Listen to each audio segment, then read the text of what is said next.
In this video, I'm going to show you how to use multiple ledgers on Ledger Live. Now, if you need any Ledger devices, you can use my link down below in the description as well as in the pinned comment, and you will get the best prices on official Ledger devices as well as some bonus Bitcoin. So check it out and you'll also support me that way. Now, here to actually use multiple ledgers, you want to click on the settings button top right inside Ledger Live, and then you want to go to the help section, the fourth tab, and click on launch over here next to device setup. So click the launch button.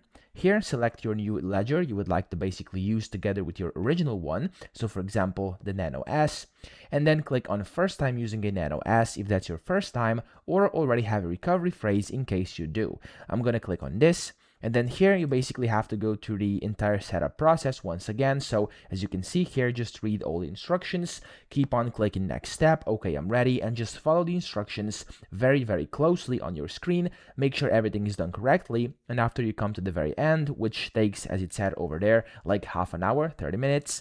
And after you're done, you will have your new ledger basically set up, and then you can use multiple ledgers on Ledger Live just like that. Okay, so that's how you set it up. And then here under my ledger, you'll be able to see your devices. So that's it. I hope this video helped you out. If it did, please subscribe to the channel and help me out as well.